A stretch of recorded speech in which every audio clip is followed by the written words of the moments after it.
Welcome, everybody. We have today's guest with us. We have Dani Filth of the legendary band Cradle of Filth. Welcome to the show, Dani. Yes, hello. I'm barely here, by the way. I barely made it. But you're here. That's all that matters. Yes, indeed. So, Dani, 32 years with the band and still going strong. Did you ever think in a million years that when you started this band, it would be so successful over the years with tours all over the world? Well, I guess when you start a band, that's the paramount thing in your mind. You don't picture yourself on stage in front of no one. But yeah, I mean, it's obviously quite an accolade, quite a thing to get to 32 years. Thanks for pointing that out to everybody. I am actually only 35. And speaking of tours, you recently wrapped up your tour with Devildriver. So how did that all go? Yeah, that was fantastic. It was a little strange being out on the road with my manager, because obviously Des and his wife Anastasia managed the band, and I'm best friends with him. So it was good, actually. It was really good fun. Good friends with the crew as well, and the band. The support acts were great. Real sort of family vibe about it. Obviously, we were co-headlining, so it was only an hour set each. But yeah, we crammed some good stuff in there, and all the gigs were great. Most of them were sold out. Really enjoyed it. We've got a second leg happening in September. And we're here today to talk about the new album, Trouble and Their Double Lives, your first live album to be released in 20 years. But the album also includes 2 new songs as well as 2 bonus tracks, and the album actually starts off with a new song, She Is Fire, and the other new song, Demon Prince Regent, coming just a little halfway through the album. So, Dani, this being a live album, why did you want to start it with the studio track? I just thought it laid out better that way. When we came to assimilating the album, we obviously had to think about what tracks we were going to put on there. And although there was a 20-year distance between this and our prior live album, we didn't want to repeat anything. We also want to put fan favourites in there. We wanted to showcase something that was current. And since this release, there's been a slight lineup change. So we decided to press reset on the album writing. So these 2 songs were kind of stuck in stasis, as it were. So we thought, yeah, this is good for everybody. You know, they're getting 16 live tracks, 2 new songs. It's a good representation of Cradle of Filth at the present. Well, I loved the new songs, and She Is Fire kicking off the album, giving us all a taste of what a new studio album is going to sound like, and it's so powerful with those great guitar leads. Now, are you currently busy writing for a new album? Well, just prior to doing this interview, I was finishing off a song. We're due to be in the studio. We've got Sick New World in Las Vegas at the beginning of May, and as soon as we get back from there, literally as soon as we step off the plane, we're in the studio recording drums for our new album, which is tentatively due for release this time next year. Oh, nice. So, but getting back to the live album now. Now, the bio states that the music for this was collected from tours that spanned over 6 years, from 2014 to 2019. So tell us about choosing these tracks and what challenges you face when putting this live album all together. Well, I think Rev Company actually got the dates wrong. It's actually a 4-year period. But, okay. even so, there was this thing called the pandemic. I don't know if you heard about it. But, it kind of delayed a lot of things. It delayed our previous album, Existence is Futile, by a whole year. So that had a knock-on effect with everything, including our transition from Nuclear Blast Records to Napalm Records. And then, obviously, we had a slight lineup shift. And so, like I said, press reset on recording, writing for the new album. So that left us with a space. And at the same time, relatively around the same time, our sound engineer happened to mention he'd recorded most of the shows during that 4-year period. So we were like, put 2 and 2 together and thought, well, this is an apt window possibly to release some live stuff if it's any good. so we put our studio engineer onto it, and he sort of trawled through, found stuff he thought really worked, had full of energy, you know, because obviously this is just stuff coming straight from a desk. Mm-hmm. So he had to tart it up a little bit, and hey presto, here we are. And now, who produced and mastered all these live tracks, and how long did it take to put all this together?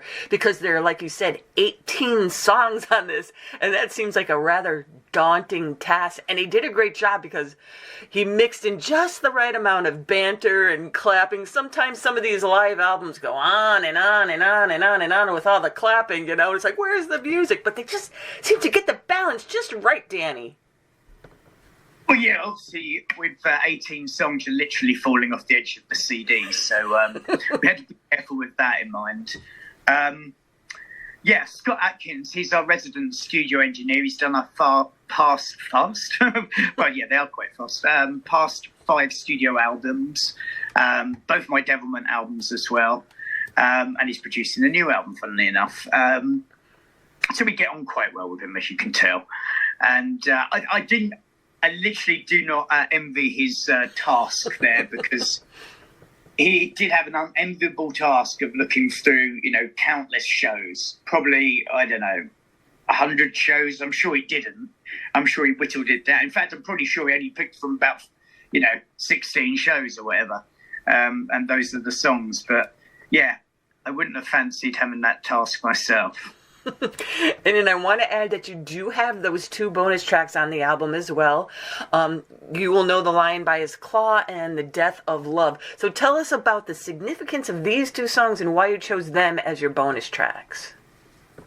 Well, basically, because if you're constructing a live album, we were constructing a live album, we had so much criteria to kind of adhere to. Not repeating songs from the previous one, fan favourites, obviously tracks we'd played in that 4-year period, and balancing them out, and also having, like a equal smorgasbord. What the hell am I talking about? A smorgasbord of tracks from, across our back catalogue. So everything from our debut album, The Principle of Evil Made Flesh, Bohemian, Damnation, Cruelty and the Beast, whatever, up to Cryptoriana. So we wanted to give like a good representation of the band and not focus on one particular era. So yeah, it was really hard, and I think just by default only those 2 tracks became the bonus tracks, and they were bonus because they wouldn't fit on the vinyls, because the vinyl is obviously 4 sides, 2 double album, 4 sides, and just made it very, very tricky. So they became bonus tracks on the CD. Sorry, it sounds dispelling the myth of like actually using our brains there for some reason. They just happened. So tell us a little bit about the cover art now, Danny. Tell us a little bit about the cover art, kind of how it, blends in with the album, and a little bit about the artist. Yeah, Chris Perner. It's just someone I met online, and I liked his work, and he had some stuff that he'd just been working on, which was very apt, and kind of represented the title "Trouble in Their Double Lives." It infers that we're trouble, and this is our double live record, or we have a hidden agenda, like a secret side to ourselves. Originally, it was going to be very serial killer based, and then I met up with Chris and saw his stuff and thought, yeah, this is perfect. It's just very surreal looking, and kind of insinuates some weird, unholy gathering. And now, Danny, also with the summer tours coming up, you guys going to be pretty busy for the rest of the year? Well, we're not. We're quite lapsed actually this year. We're only doing for the summer festivals, but then the second leg of the personally not, but second leg of the Double Trouble Live with Devildriver in September. Then we're hoping to go down to South America for the rest of the year. And of course, the reason we're only doing a few shows over the summer is because we're going to be in the studio writing our new album. But we also have, despite the new album and a forthcoming video for it, we also have our collaborative single, charity single, with Ed Sheeran coming out, hopefully this summer. Well, that's the plan. And what charity is that for? Pardon? What charity? You said you had. Well, we can't speak about the single at the moment. We can't speak about the charity, but Ed has his charity, and Cradle of Filth have our charity as well. Okay. And the reason we're doing it because we think it's really beneficial for both, and they're both worthy causes. And I just think it's a great, like, people are like so baffled by this whole collaboration. They're like, what the hell? What is it going to sound like? And I think that gives it a little bit. It's a very serious, very cool song, very catchy, very much like an Ed Sheeran meets Cradle of Filth song. And acoustic, him singing. There's even a blast beat in there, me screaming. It's a good mashup. Well, a monster mashup.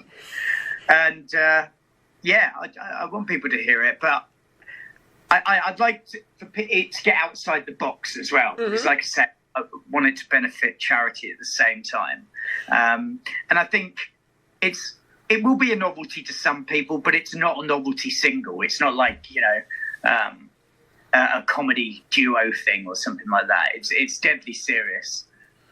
Well, that gives us something to look forward to now. So, I can't wait to hear this one. Like you said, the first thing in my mind was like, what the hell? Yeah.